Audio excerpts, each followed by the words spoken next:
À l'origine de ce podcast, il y a un constat. Je n'ai vraiment connu mon père qu'à l'âge adulte. Alors oui, il m'a portée dans ses bras quand je suis née. Oui, il m'a conduit à la danse et au judo quand j'étais petite. Et il y a des photos où on nous voit tous les deux en short en train de randonner dans la montagne. Il y a des souvenirs, joyeux pour beaucoup, tristes pour certains. Il y a par exemple cette mémoire de la voix qui gronde, de ses colères à lui, de mes pleurs à moi. Et puis il y a ces images des sourires, des blagues et des chatouilles. Mais enfant, adolescente, je ne connaissais pas vraiment mon père. Mon père, j'ai commencé à le connaître seulement lorsque j'ai quitté le foyer familial. C'est en partant que j'ai pu me faire une idée de lui, de l'homme qu'il était, de l'homme avec qui, d'adulte à adulte, je pouvais commencer à parler. En faisant la rencontre de mon père, j'ai d'abord pu comprendre certaines choses de lui. J'ai pu commencer à lui reprocher des faits de ma vie sur lesquels je pensais qu'il n'avait pas eu prise. Je lui ai pardonné d'autres choses, sa distance, alors que l'on partageait pourtant un quotidien. J'ai aussi compris qu'il m'avait transmis des valeurs, une vision du monde, une éducation. Il a refait surface dans ma vie à sa place, la place du père. À partir de ce moment-là, j'ai commencé à être attentive au père des autres. Dans mon entourage, certaines personnes en voulaient à leur père. D'autres, au contraire, le vénéraient. Toutes avaient des choses à dire. D'ordinaire, on raconte les pères comme des hommes parfois secrets, parfois colériques, des hommes souvent peu présents, rarement trop, des caractères nuancés, avec des traits qui reviennent, comme souvent par exemple un rapport complexe aux émotions. Mais qui sont nos pères et que sont-ils pour nous ? Comment nous ont-ils construits ? Que voudrions-nous leur dire aujourd'hui, si seulement nous le pouvions ? Je suis Léa Specht et je vous propose d'écouter le premier épisode de Lettres au père, un podcast sur nos pères et sur ce qu'on aimerait leur dire.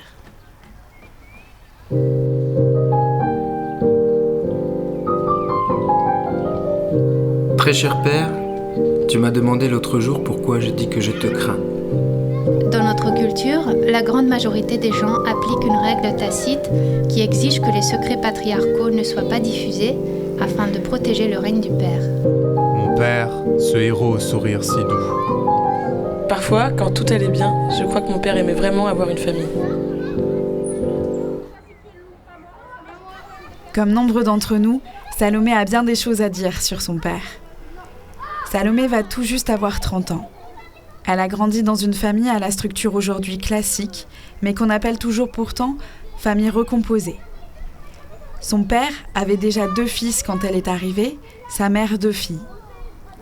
Née au début des années 90, Salomé n'a vécu que peu de temps avec ses 2 parents. Ces derniers se sont séparés quand elle avait 4 ans. À partir de là, elle a vécu les 3/4 de la semaine avec son père, le reste du temps avec sa mère. Son père, Salomé, l'a donc connu de très près. Au contraire de moi, elle l'a rencontré très jeune. Mon père, il est né 1 an avant la fin de la Seconde Guerre mondiale. Il est né le 8 mai, donc il est né quand il a fêté ses 1 an, la guerre était finie. Félicitations. Et il a eu une enfance assez compliquée. Déjà, il a vécu un épisode assez traumatisant où il a été placé en famille d'accueil pendant plusieurs années parce que sa mère était malade. Et s'il a été placé, c'est parce qu'en fait, lui-même n'avait pas de père. Quand ma grand-mère, joli lapsus, était enceinte de lui, son père biologique est parti ailleurs. Et donc il a vécu plusieurs années en famille d'accueil, et quand il est revenu chez sa mère avait rencontré un homme avec qui elle s'était mariée. Et cet homme a adopté mon père comme étant son fils, il lui a donné son nom. Et à partir de là, ça a été assez compliqué puisque cet homme, c'était quelqu'un de violent, ce qui était monnaie courante à l'époque, mais voilà, qui battait mon père et qui a abusé de mon père pendant plusieurs années.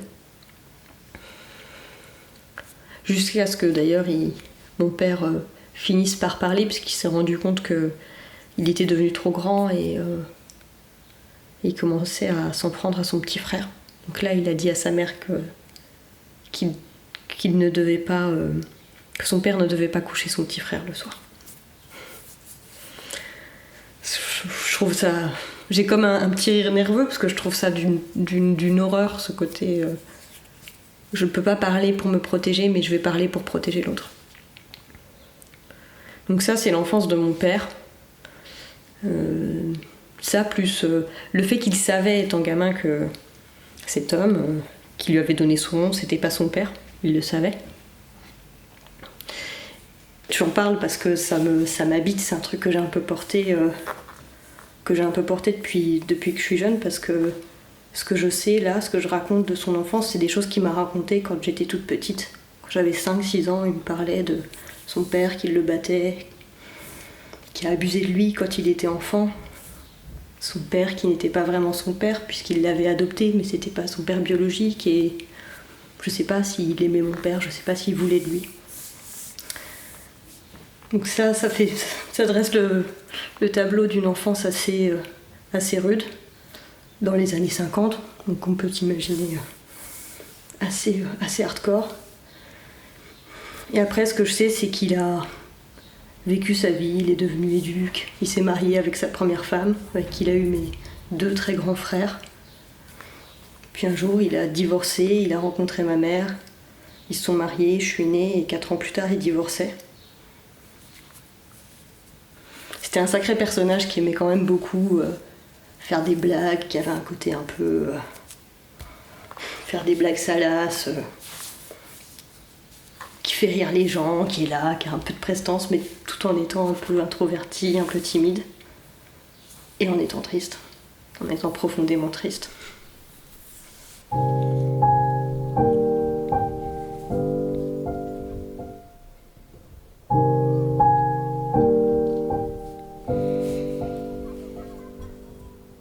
Dans l'enfance de Salomé, son père était très présent et il s'est beaucoup occupé d'elle. Lorsque nous nous sommes vus, Salomé m'a longtemps parlé des valeurs qu'il lui avait transmises, valeurs qui l'animent encore aujourd'hui à travers ses différents engagements. Mais elle m'a aussi confié la difficulté pour l'enfant qu'elle était, de porter la tristesse de son père, qui lui a raconté la violence qu'il avait subie lorsqu'il était petit, alors qu'elle était elle-même encore très jeune.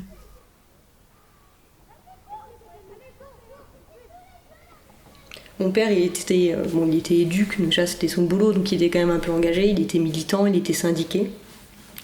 Et j'ai des souvenirs comme ça, où par exemple, les personnes qui étaient SDF dans la petite ville où on habitait, il n'y en avait pas beaucoup, c'était une petite ville.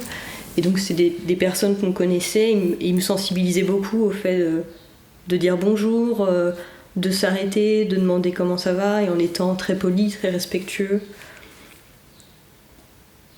Au quotidien, il veillait aussi à ce que j'apprenne des choses, parce que j'étais seule avec lui. J'étais une enfant seule avec son parent. Pendant longtemps, on habitait dans un grand studio, donc j'étais toujours un peu dans ses pattes. J'allais le chercher, je le sollicitais pour apprendre des choses, pour savoir comment telle chose fonctionne, pourquoi on n'a pas le droit de faire ça. Enfin voilà, il répondait pas mal à toutes ces questions, toutes ces sollicitations, et donc il y avait cette volonté de me nourrir, de transmettre des valeurs militantes, des valeurs humaines. Et donc en ça, j'avais l'impression de cerner un peu tout le côté engagé de mon père, tout ce côté politique. Et de par toutes les émotions qu'il me transmettait, quand il me parlait de comment il vivait son malheur, et tout ce que je vivais du coup comme émotion avec lui, parce que t'es un petit bout de chou de 4 ans, 5 ans, quand ton père te parle en pleurant de choses qui l'ont traumatisé, en fait, en tout cas, moi, je l'ai vécu comme quelque chose où t'es dans une espèce d'empathie totale, où, en fait, t'es triste avec lui, t'as pas d'autre choix, t'as pas d'autre choix que de vivre ça à ce moment-là. Donc j'ai l'impression d'avoir eu un gros panel pour pouvoir un peu découvrir tout ça, et je pense pas qu'il avait tant de secrets, parce que justement, ces secrets, il me les a dit à moi quand j'étais enfant. Et j'ai découvert plus tard que c'était des secrets, en fait, parce que les gens n'en parlaient pas trop. On parle pas trop des enfants abusés par leur père adoptif. Moi, j'avais 4-5 ans et je me disais que c'était pas normal que ça arrive, mais c'était normal qu'on en parle, visiblement. Donc j'avais le sentiment de le connaître et de bien cerné, peut-être même de l'avoir mieux cerné que plein d'autres personnes dans ma famille qui étaient un peu dans le déni du fait que mon père il allait pas bien, il était alcoolique. Le secret, il était autour de nous plus que dans la relation avec mon père en fait. Le problème de son alcoolisme, c'est qu'il était imprévisible quand il avait trop bu. Et il n'a jamais été violent physiquement avec moi, mais il a commencé à devenir violent verbalement.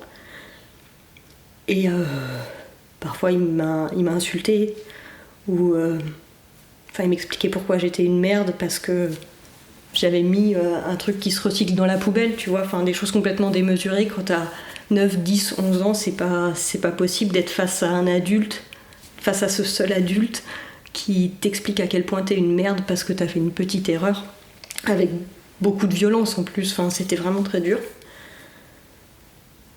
Donc j'ai dit à ma mère et mon beau-père, je veux plus aller chez papa en fait, c'est fini, je veux plus le voir parce qu'il est alcoolique.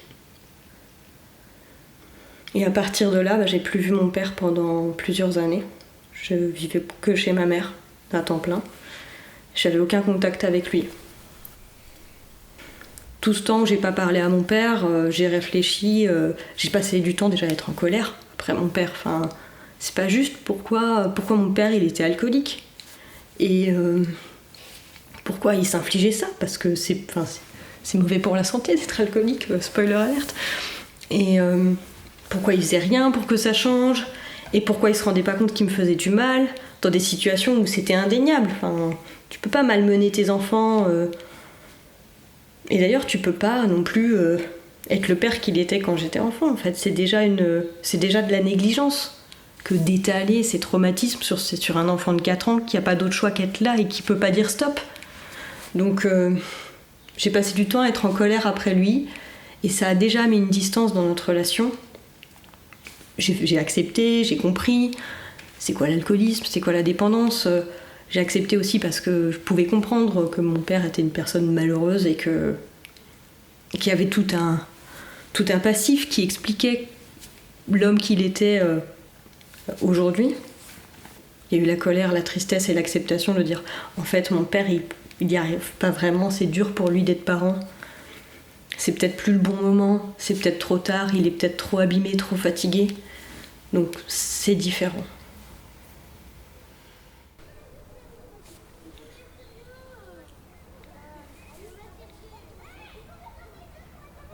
Sans nouvelles de son père et malgré la colère puis la résignation, Salomé se construit chez sa mère, dans un foyer serein. Son père avait déménagé et n'a repris contact avec elle que progressivement et toujours à distance. Au bout de 2 ans à peu près, il s'est mis à m'appeler. Donc il m'appelait 1 fois par semaine pour prendre de mes nouvelles, pour qu'on discute. Et j'ai appris des années après qu'en fait, s'il avait fait ça, c'est parce que ma mère lui a dit qu'il fallait qu'il fasse quelque chose parce que notre relation, elle était en train de disparaître en fait, et que c'était pas possible. Donc j'ai eu une relation téléphonique avec lui à partir de mes 13 ans. Mon père habitait Montbéliard et quand, je dirais 1 an après que j'ai décidé de plus le voir, il a décidé qu'il allait repartir dans le sud de la France, là d'où il venait, pour finir sa vie dans la ville de son cœur, à Montpellier. Donc quand à 13 ans, mon père recommence à prendre contact avec moi par téléphone, il habite à 600-700 km de moi. Donc on est de toute façon dans une configuration qui amène pas vraiment à se voir souvent. J'ai recommencé à aller le voir de temps en temps aux vacances, passer 4-5 jours chez lui, 1 ou 2 fois par an, et puis j'ai maintenu un peu ce rythme entre mes 14 ans et mes 20 ans, comme ça, où je voyais mon père 1 fois de temps en temps. Et c'était particulier parce que la relation n'était plus la même, c'était plus vraiment mon père en fait, c'était un peu comme un grand-père, dans le sens où les années passant, il était un peu plus abîmé par l'alcool. Il était plus fatigué, il se déplaçait moins, il avait de plus en plus de mal à tenir une conversation sur le plan cognitif, il était quand même touché. Il n'était pas toujours très cohérent. Donc c'était plus vraiment mon père.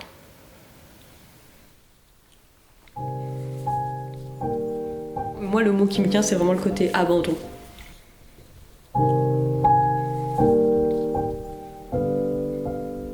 de bah non, je serai pas ton père en fait, au revoir, je m'en vais. Quand je suis partie de chez mon père, quand j'avais 11 ans, j'avais ces mots-là dans ma tête pour penser à mon père et à notre relation. Quelque part, il n'était pas mon père, il avait abandonné l'idée d'être mon père. Et parce qu'il n'y arrivait pas ou parce qu'il pouvait pas. Quelqu'un qui s'en va, c'est forcément violent. Quelqu'un qui dit non, finalement, je serai pas là pour toi. T'existes et je m'en fous. C'est forcément violent. Et c'est une violence relativement banale. Il y a plein d'enfants qui voient plus leur père alors qu'il est encore vivant, alors qu'il est encore en droit d'être leur père.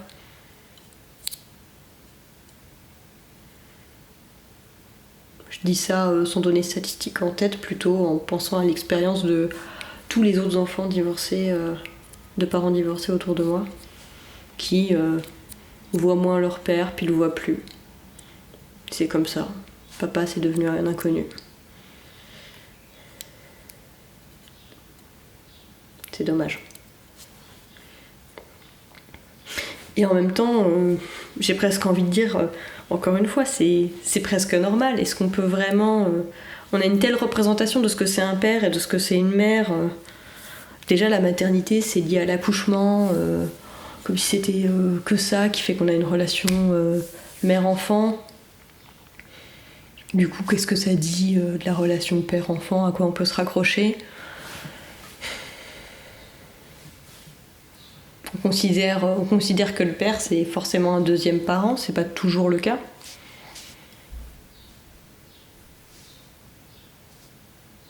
On n'encourage pas tellement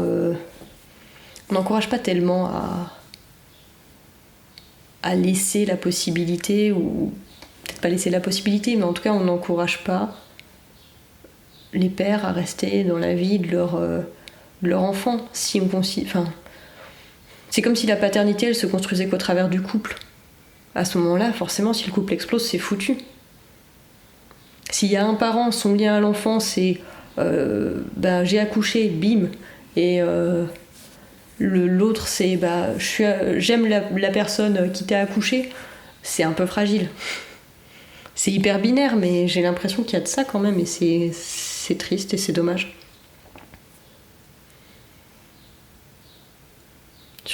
Autre chose est possible, forcément. On est parents parce qu'on le décide, quelle que soit notre situation. Qu'on accouche ou qu'on n'accouche pas, qu'on adopte, quelle que soit notre configuration familiale, qu'on soit seul ou à deux ou à plus, qu'on soit des hommes, qu'on soit des femmes, c'est avant tout une décision. Et un positionnement et une présence. Des fois, j'ai l'impression que le père que j'ai eu, mon papa, quand j'étais enfant et qu'il explosait, et qu'il allait très mal et qu'il y avait comme plein de malheurs accumulés pendant des décennies qui ressortaient, c'était comme si ça avait été enfermé trop longtemps parce que de ce que je sache, mes frères avant moi n'ont pas eu ces conversations-là avec mon père. Donc c'est comme si, arrivé à un certain âge, après avoir vécu un certain nombre d'événements dans sa vie, il en pouvait plus en fait, c'était trop. Donc c'est sorti, ça a explosé, c'est nul, c'est juste nul, c'est tellement de gâchis. Je me suis toujours dit ça, mon père, ça aurait pu être quelqu'un qui va bien en fait. Il avait le potentiel pour aller bien, je sais pas si on peut avoir un potentiel, mais comme tout être humain, il avait quand même de la motivation, de l'enthousiasme pour être en vie. Mais ça a été gâché par des années à laisser enterrer sa souffrance. Donc c'est dramatique. Il faut apprendre aux hommes à... Et oui, je dis il faut, même si j'aime pas dire ça. Il faut apprendre aux hommes qu'ils ont le droit d'avoir des émotions autres que la joie.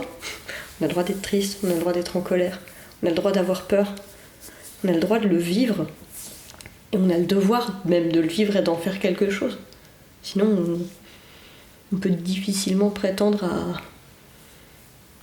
à s'occuper d'autres personnes, que ce soit des enfants ou pas d'ailleurs. En tout cas, c'est ce que je crois.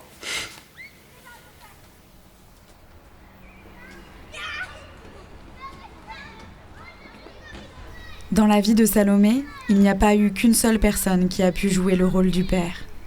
Son beau-père, le nouveau mari de sa mère, a été pour elle une seconde figure paternelle, à la fois présent et capable de l'être.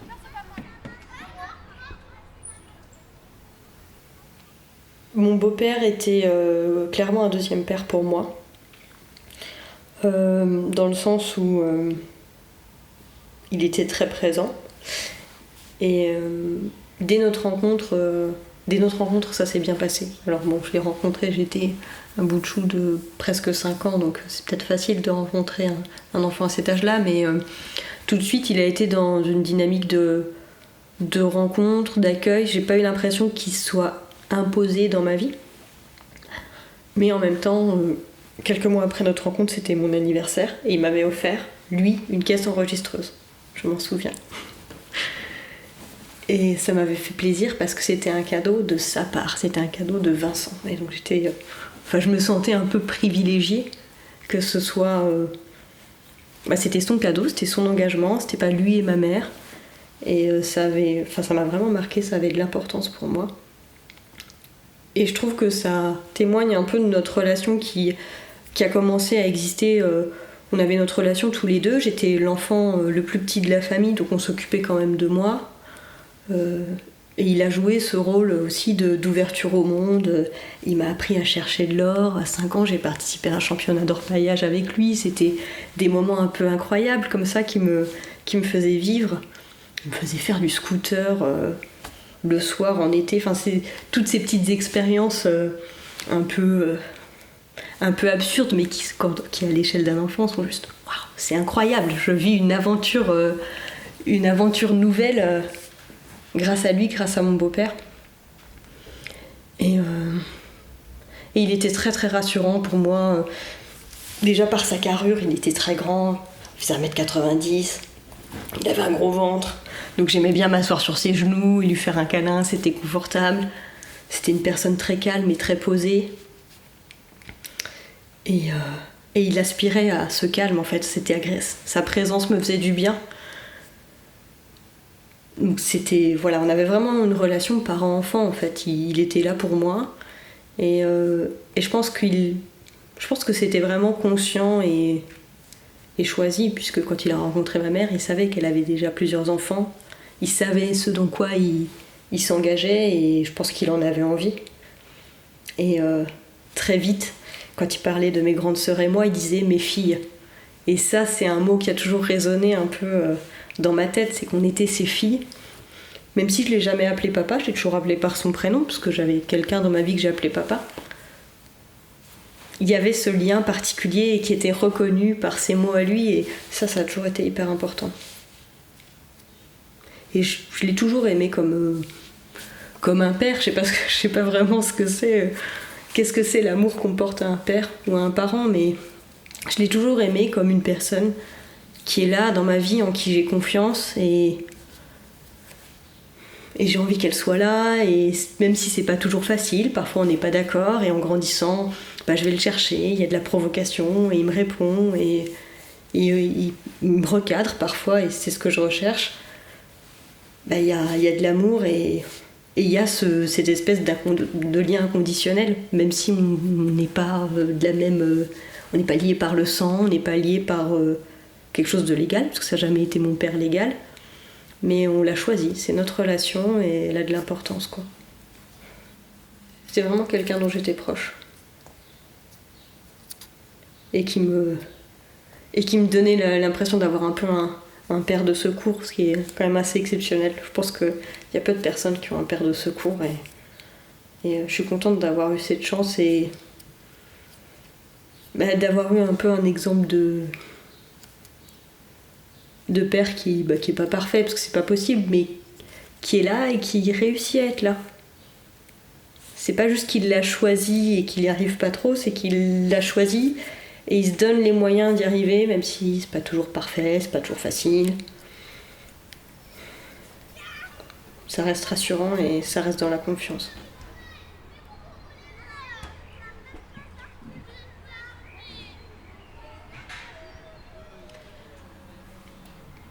J'ai eu la chance d'avoir 2 papas, d'avoir 2 pères dans ma vie. Mon père choisi, mon beau-père, celui qui m'a adoptée. Pas légalement, mais dans notre relation, dans l'amour, celui qui m'a adoptée, il est entré dans ma vie, j'avais 4 ans. Et quand j'avais 15 ans, il est mort assez brutalement d'un cancer. Je dis assez brutalement puisqu'il s'est passé 3 mois entre le diagnostic et son décès, donc c'était vraiment très très très rapide. On n'a pas eu le temps de se préparer à vouloir se battre, que c'était déjà fini. Et ça a été... je pense que ça a été jusqu'à présent, je touche du bois, juste la pire chose de ma vie en fait. Parce que mon beau-père est mort et c'est comme si... vraiment, ça va faire très cliché, mais comme si le monde dans lequel je vivais, il s'est effondré. Le pilier central s'est abattu et c'est fini. Plus rien n'a de sens. C'était vraiment très dur parce que je l'avais perdu lui en tant que personne. Donc lui, il était plus là pour me rassurer, pour être là, pour rigoler avec moi, pour qu'on puisse... remplir le lave-vaisselle le soir et boire un café à 6h du matin en n'étant pas réveillés ensemble.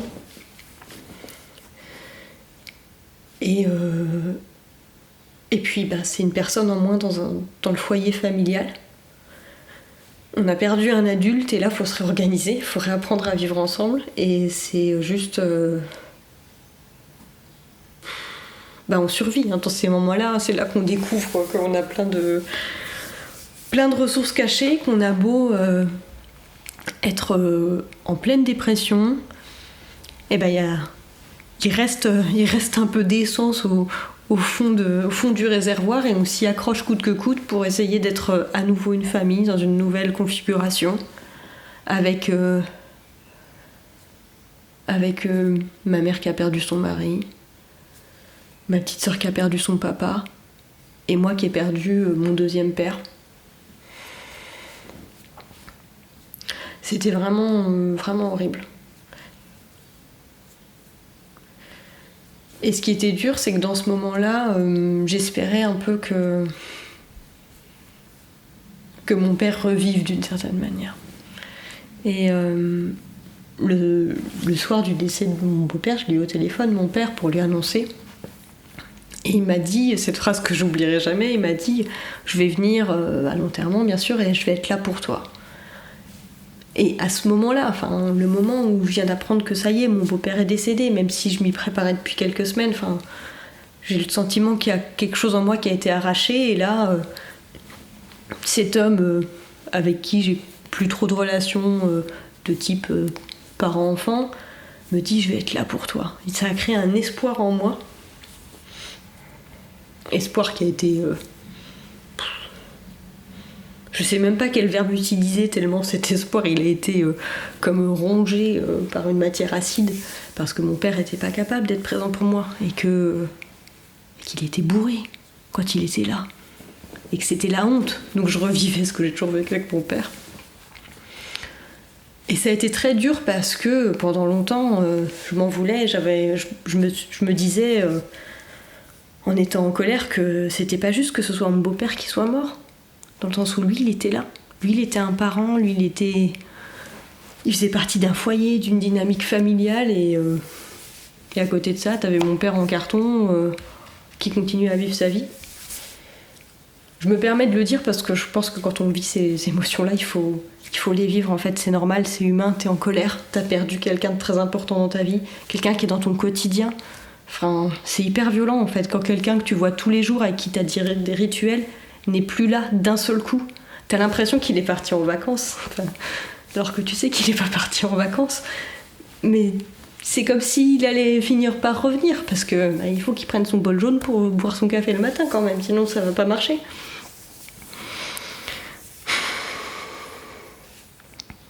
Mais bon, il est toujours pas revenu de vacances.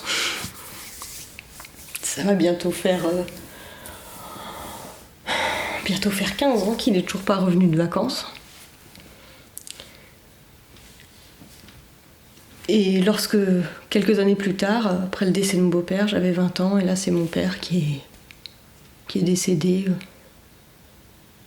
d'une manière totalement imprévisible. Quelques jours après Noël, il a fait une sorte de malaise, d'AVC, puis une embolie pulmonaire. Ça faisait des mois que je l'avais pas vu quand il est décédé. Et c'était forcément dur parce que ça mettait un terme définitif à notre relation, même si dans ma tête j'y avais déjà mis un terme. Je m'attendais pas à ce que mon père soit présent dans mon quotidien. Mon père, c'était plutôt une source de préoccupation parce qu'il allait mal. Mais c'était quand même dur parce que j'avais ce sentiment de m'être fait voler mon père, qui ressortait ce côté injuste. Il n'a pas eu la possibilité ou le temps d'aller bien, et du coup, lui et moi, on n'a pas eu l'opportunité de se rencontrer, d'avoir une belle relation ensemble. Et j'ai 20 ans, ma vie, c'est rien. Ma vie, quand j'ai 20 ans, mon père, il est mort et il n'a rien connu de ma vie. Il sait rien de moi. Il sait pas ce que je vais devenir.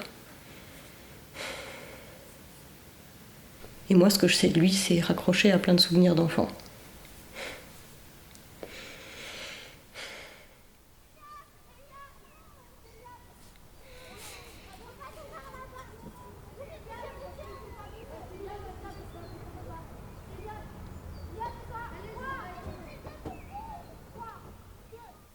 J'ai quand même eu la chance que mon père, un jour, quand j'étais chez lui, je sais pas quel âge j'avais, un peu plus de 15 ans, mon père m'a dit qu'il savait que ça avait été dur les années où je vivais avec lui, et qu'il me demandait pardon. Mais de nulle part, comme ça, sans raison. Et je pense que c'est assez exceptionnel. Parce que d'une part, ça veut dire qu'il était conscient. Il avait fait un petit bout de chemin aussi. Il avait du recul sur ces moments qu'on avait pu vivre ensemble, où il allait pas bien et où c'était dur pour moi. Et il m'a demandé pardon. C'est une force aussi, je crois, que d'être capable de faire ça. Malgré tout le reste, malgré toutes les autres difficultés qu'il avait pu éprouver dans notre relation, dans sa vie globalement. Je l'avais déjà pardonné clairement au moment où il m'a demandé pardon. C'était pas quelque chose que j'attendais ou même dont j'avais besoin, mais c'est quand même salutaire, c'est quand même une petite bouffée d'air en plus de se dire on est au clair, on est au même niveau quelque part dans notre manière de voir notre relation ou de voir tout ce qu'on a pu vivre ensemble.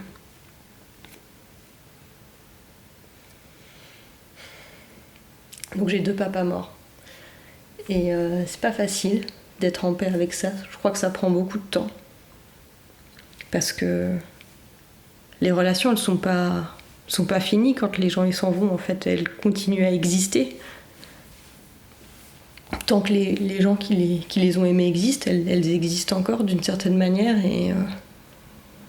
Et du coup, je continue à vivre nos relations, mais dans mes souvenirs ou dans ce que je pourrais projeter, parce que même s'ils sont plus là depuis très longtemps, ça m'arrive encore quand je vis des situations qui vont un peu me perturber, ou où je me questionne sur ma vie, je me demande ce qu'ils auraient pu penser, je me demande s'ils se sont posés ces questions. Alors ça fait un peu comme des questions envoyées dans le vide, dans l'univers. Il n'y a pas vraiment de réponse, ou parfois il y a certaines personnes vivantes qui peuvent essayer d'y répondre à leur place. Mais c'est comme ça. Quand les gens sont morts, on continue à vivre avec les souvenirs qu'on a d'eux et de nourrir la relation avec les souvenirs qu'on peut revivre, qu'ils soient heureux ou pas. Et ça reste mes papas.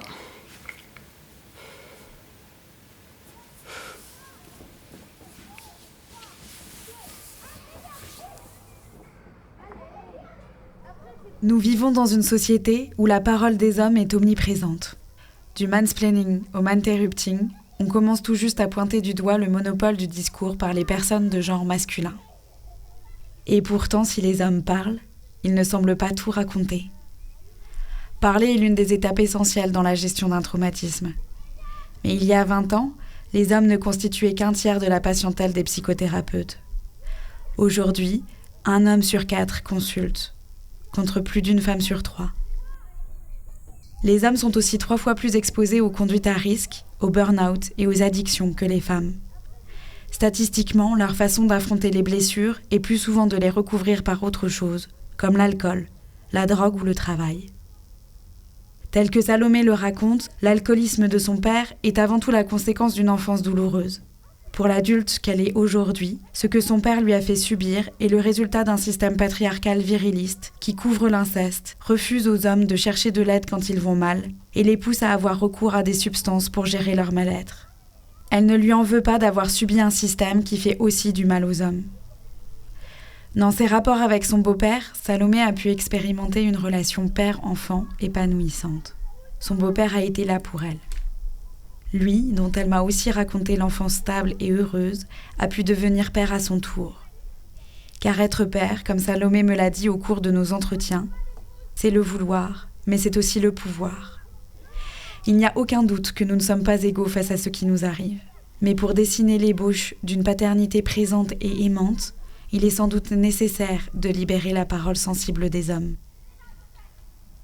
J'ai revu Salomé 1 semaine après notre première entrevue. Je lui ai demandé ce qu'elle souhaiterait dire à ses pairs, si seulement elle le pouvait. Ce que j'aimerais dire à mon père, ce serait... T'inquiète, c'est pas grave. On a tout donné. On aura vraiment tout essayé. On a fait de notre mieux avec le temps qu'on avait et les moyens qu'on avait.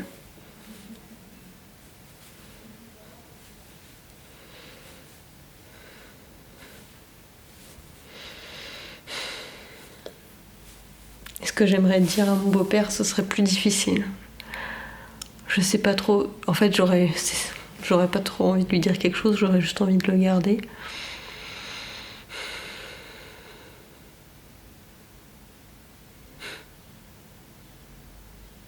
Ce que je pourrais dire à mon beau-père, en actant le fait que c'est comme une phrase envolée et je peux juste lui laisser ça et puis après c'est fini, on se revoit plus. Je pense que je lui raconterai une blague pour entendre son rire.